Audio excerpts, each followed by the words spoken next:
welcome back to Genius, Gen Z Update News, tempat di mana suara Gen Z bersatu dan berseru. Di perbincangan kali ini kita bakal bahas topik-topik atau berita-berita yang seru, inspiratif, dan yang pasti enggak ngebosenin. Jadi, siap-siap dengerin obrolan santai tapi berbobot bersama saya, Penty Erianti. Sobat Gen Z, kali ini kita bakal bahas salah satu berita yang beberapa hari lalu kita upload di kabarsiar.com, yaitu mengenai mahasiswa KPI Unpas Bengkulu harumkan kampus Merah Putih di eksplorasi warisan Nusantara. Nah, untuk membahas itu kita sudah kedatangan narasumber langsung nih, yaitu Muhammad Fadli Akbar. Iya Mbak, terima kasih sebutannya. Bagaimana kabarnya hari ini, Pak? Baik Mbak, alhamdulillah sehat. Oke, Sobat Gen Z, Fadli ini merupakan salah satu mahasiswa Prodi KPI Unpas Bengkulu yang saat ini masih menempuh pendidikannya di semester 4. Dan beberapa waktu lalu, beliau ini mengikuti kegiatan eksplorasi warisan Nusantara di Lombok, Nusa Tenggara Barat. Jadi, oke Pak, sebelum kita bahas lebih jauh nih, saya penasaran banget. Dari sekian banyaknya kegiatan di luar sana, kenapa sih kamu tertarik untuk ikut eksplorasi warisan Nusantara ini? Pasti ada sesuatu yang bikin kamu semangat banget. Makasih Mbak ya atas pertanyaannya. Baik teman-teman, kenapa sih harus EWN, kenapa sih harus Pekan Nusantara gitu kan? Baik, Fadli sebelumnya memang banyak nih berkecimpung kegiatan di luar sana gitu kan, banyak kegiatan dan sebagainya. Lalu pada saat itu ada salah satu teman gitu kan, beliau lagi kuliah di Universitas Indonesia dan menjadi brand ambassador untuk kegiatan itu. Dan ketika memang banyak kegiatan, terus juga lagi perkuliahan, itu tidak memungkinkan Fadli untuk mengikuti kegiatan yang lain gitu kan. Dan kebetulan EWN itu kemarin bertepatan dengan hari libur dalam pikir saya gitu kan, dan ternyata kalender akademik UIN itu dimajukan. Karena kalau kita berkiblat di tahun 2024, kita kan kalau nggak salah sehabis pemilihan presiden kalau nggak salah itu baru masuk, dan ternyata ini lebih dipercepat lagi di bulan Januari. Sebenarnya agak bimbang sih waktu itu kan untuk ikut ini gitu kan. Yang pertama kuliah, yang kedua pelantikan Ormawa waktu itu, ini membimbangkan sekali sebetulnya Mbak gitu. Ini juga saya sempat baca kamu ini sebagai peserta self-funded. Ya. Nah, istilahnya itu keren ya, tapi biar makin jelas nih, bisa diperjelas nggak self-funded itu sebenarnya apa? Untuk self-funded itu sendiri, teman-teman barangkali kalau dengar self itu pasti di diri sendiri gitu kan. Dan funded, pembayarannya itu memang ke diri kita sendiri gitu kan. Kita bayar penuh untuk ikut kegiatan itu sendiri Mbak, itu istilah self-funded. Itu kemarin ada tiga jalur masuk, 3 atau 4, itu salah satunya itu self-funded. Dan ada fully funded. Fully funded itu memang dibiayai betul dari mereka, dan kita memang harus mengikuti seleksi lebih dalam lagi gitu kan. Dan ada itu jalur special funded gitu kan, kalau nggak salah kemarin itu mereka bikin konten terkait eksplorasi warisan Nusantara gitu kan. Kenapa sih harus ikut EWN gitu kan. Jadi kalaupun memang mereka lolos di video itu, mereka dapat kategori spesial gitu. Dan kalau untuk yang fully funded itu memang seleksinya lebih ini lagi Mbak, lebih wow gitu kan, lebih menantang kembali gitu. Itu sih Mbak untuk self funded. Nah, kamu gabung di kegiatan ini pasti ada prosesnya kan? Ya. Nggak mungkin daftar langsung bisa keterima gitu kan. Nah, jadi bisa diceritakan nggak gimana sih perjalanannya hingga sampai kamu tuh terpilih menjadi bagian dari delegasi ini? Baik. Cerita ini panjang sebetulnya Mbak gitu kan. Dari bulan 9 Fadli itu daftar kegiatan itu kan, karena memang informasinya cepat gitu kan. Jadi memang Fadli coba-coba, dan sebetulnya Fadli ini seorang yang takut gagal orangnya itu kan, karena memang beberapa kali ikut event luar itu selalu gagal, selalu ketolak di seleksi gitu. Makanya waktu itu ada jalur self funded, itu Fadli coba kaji ulang, coba Fadli pelajarin lagi gitu kan, coba chat adminnya gitu. Kakak, kalau self funded ini seperti apa? Kalau fully funded itu seperti apa? Kalau special funded itu seperti apa? Mereka baik gitu ngejelasinnya Kakak. Kayak gini, kalau fully funded itu memang dari kami gratis, tapi memang seleksinya lebih gitu kan. Tapi kalau special funded juga memiliki seleksi, tapi memang pembiayaannya nggak semahal fully funded gitu kan. Dan ketika lihat self funded gitu kan, honestly Kak, kalau fully funded itu memang nggak ada seleksi gitu. Karena memang kita cuman masukin berkas aja gitu, dan kesiapan diri untuk mengikuti alurnya gitu. Seluruh rangkaian yang ada di eksplorasi warisan Nusantara itu. Jadi kita memang nggak ada seleksinya di self funded, jadi tinggal masukin berkas, paling ke situ sinilah untuk urusan dan sebagainya gitu kan. Jadi memang apa perlu di-spill ini biayanya gitu kan. Oke, baik kalau untuk self funded itu kemarin Fadli coba tanya gitu kan sama admin, "Kakak berapa ini?" gitu kan. Baik, mereka menjawab itu 1,9 katanya gitu kan. 1,9 itu 1.900.000 gitu kan dan include itu kayak makan, rompi, transportasi gitu kan dan tiket pulang pergi dari meeting point. Meeting point kami saat itu ada di Surabaya, pelabuhan Tanjung Perak gitu kan. Dari Surabaya ke pelabuhan di Nusa Tenggara Barat, itu pulang pergi itu di dalam 1.900.000 itu. Makan kami selama 6 hari, field trip dan sebagainya gitu kan dan biaya nggak terduga itu udah 1,9 juta itu. Tapi menurut Fadli, di 1,9 juta itu mendapatkan semua itu pengalaman dan sebagainya itu sangat worth it, Kak. Sampai sekarang pun saya rasa mengalir sih rezeki itu. Sampai sekarang pun juga terbukti kan. Hari ini Fadli diundang di podcast ini gitu kan. Itu masih mengalir sekali rezeki itu. Fadli sangat bersyukur bisa ikut itu kan ketemu teman-teman dan sebagainya lah pokoknya. Itu kan.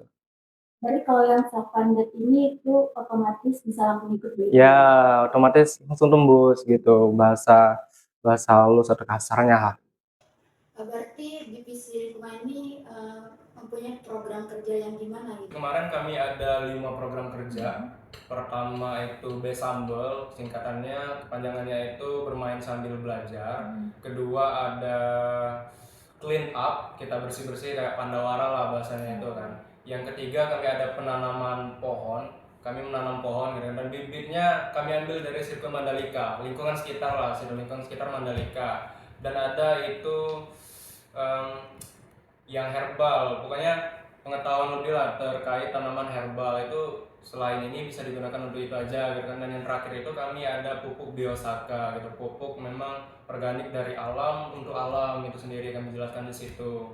Dan Fadli sendiri PJ di clean up, penanggung jawab di clean up itu sendiri. Banyak sih kayak suka dan duka melakukan proker itu kak, kayak kami itu kan memang ke masyarakat kan dan kami itu nggak tahu apa ya bahasanya itu banyak lah yang di luar kendali kami gitu kan. Waktu kami proker itu di lingkungan Pak RT, Pak Kades waktu itu ada yang meninggal gitu kan, itu membuat kami nggak enakan gitu kan untuk menjalankan proker.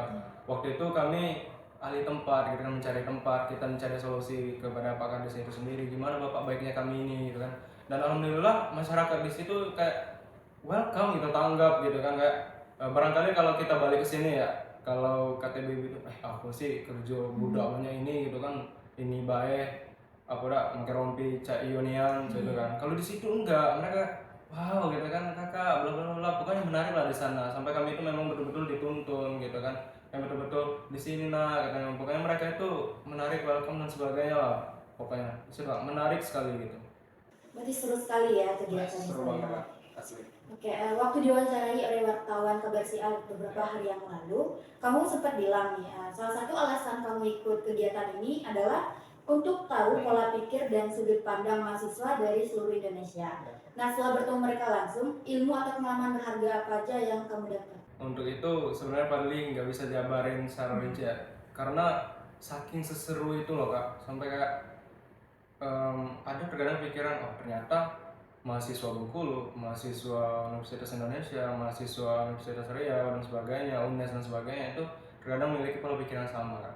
Kita memang memiliki tujuan dan memiliki pola pikir ingin memajukan lingkungan sebagainya gitu kan. Ya, terkadang sama-sama lah pikirannya, tapi memang di beberapa aspek itu memang berbeda gitu. Ada beberapa pemikiran mahasiswa yang nggak ada di Bengkulu itu mereka punya gitu kan. Gimana ya jelasinnya itu? Agak sulit sih kan kalau jelasinnya itu, karena memang seseru itu waktu itu kan sampai nggak bisa mengamati secara langsung. Tapi memang yang paling perhatikan itu di gaya penggunaan bahasa gitu kan.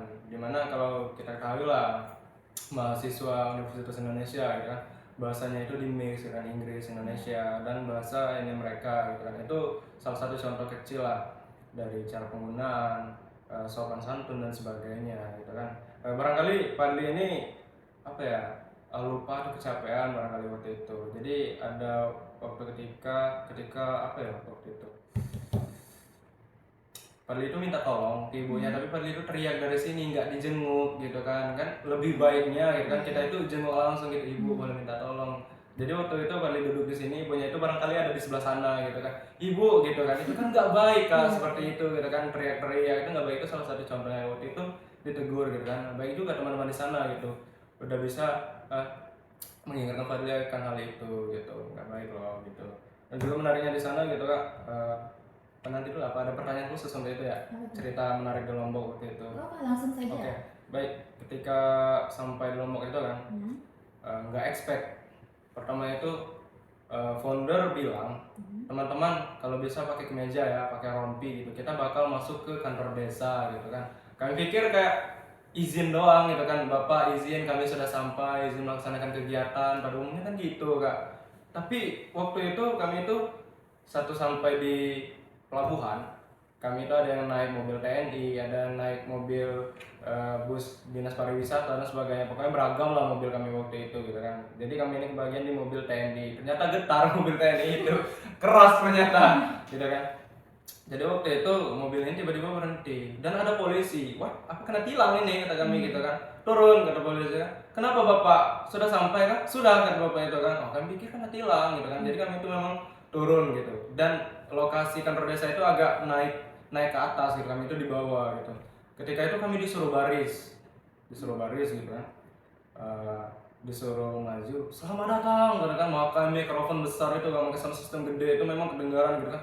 Langsung sigap kamera itu gitu kan, mereka itu sangat-sangat menyambut gitu dengan ada tumpeng buah gitu kan, ibu-ibu di atas sana gitu kan, dan ada bapak siapa yang namanya tuh, Pak Wawan kalau nggak salah, itu memang mendampingi kami lah di situ yang menyambut langsung dan sebagainya, dan ada Pak Kades juga dan ada masyarakat juga di sana gitu kan, dan juga ada barangkali itu pegawai yang ada di kepala desa itu memang betul-betul berbaris menyambut kami, assalamualaikum ibu, waalaikumsalam, mereka juga welcome, di videoin gitu kan, ada yang sambil gini-gini gimana, selamat datang mahasiswa terbaik yang ada di seluruh Indonesia gitu. Oh bergetar hati kak gitu kan, oh terbaik ini gitu kan, kok bisa aku gabung sama mereka-mereka ini gitu kan, padahal kita ini kayak dari kampus nomor 2 lah bahasa di provinsi ini gitu kan, setelah Universitas Bengkulu gitu kan, ternyata bisa gitu kan, gabung dengan UI, gabung sama UNES, gabung sama UGM dan sebagainya gitu.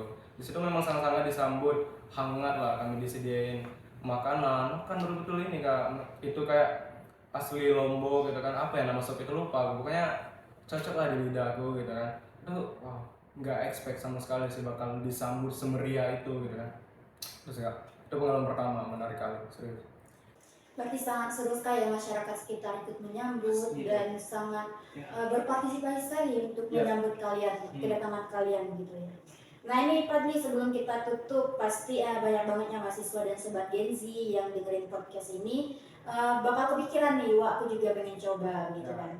Nah ada nggak sih pesan atau motivasi yang kamu kasih biar mereka ini termotivasi untuk ikut kegiatan seperti ini? Baik, kawan-kawan, untuk volunteeran itu sendiri pasti memang capek gitu kan. Kita memang mengeluarkan tenaga, kita mengeluarkan materi, kita mengeluarkan apa yang kita punya gitu kan.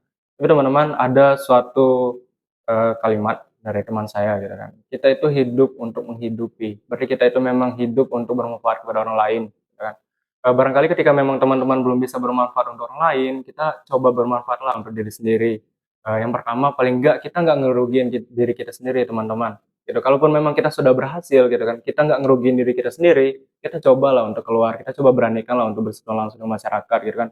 Barangkali teman-teman merasa bangga kan ketika teman-teman mengaplikasikan ilmu yang teman-teman dapat dari kampus, ilmu yang teman-teman dapat dari organisasi lain, kan, organisasi luar, dalam maupun luar kampus gitu kan. Dan teman-teman coba terapkan ke masyarakat. Aku rasa teman-teman memiliki rasa kebanggaan tersendiri. Wah, ternyata aku sudah berani berbuat. Wah, ternyata aku sudah berbuat. Wah, ternyata aku sudah berani turun tangan gitu. Wah, ternyata aku memang sudah bisa di bidang ini. Aku rasa teman-teman bakal bangga gitu kan, dengan teman-teman mengeluarkan tenaga, materi dan sebagainya. Aku rasa teman-teman gak bakal merasa rugi. Itu buktinya aku sampai sekarang gitu kan diundang gitu kan, diundang dengan baik dari tim KPI Kabar Siar gitu kan. Saya terima kasih banyak, serius kakak, serius. Makasih banyak lah kepada tim Kabar Siar karena yang telah mengundang saya kan. Gak bakal kepikir sih bakal diundang ke podcast gitu kan. Serius teman-teman. Gitu sih teman-teman dari aku gitu kan. Terima kasih kak. Ya, banyak sekali ya kisah atau cerita yang kita dapat pada hari ini Sobat Genji. Sebelumnya terima kasih banyak kepada Fatih Iya sudah mbak, mau kembali berbagi kasih. cerita dan juga motivasi. motivasi untuk para sobat Gen Z. Semoga kedepannya Fadli dan sobat Gen Z terus semangat untuk mencoba hal-hal yang baru. Amin, amin. Oke Sobat Gen Z, terima kasih sudah menyaksikan Genius kali ini. Semoga informasi yang kami berikan dapat bermanfaat untuk kalian semuanya. Dan jangan lupa untuk like, comment, dan subscribe, serta follow juga media sosial kami agar kalian tidak ketinggalan berita-berita terkini. Saya Petra Rianti, pamit dulu diri. Wassalamualaikum warahmatullahi wabarakatuh. See you Sobat Gen Z.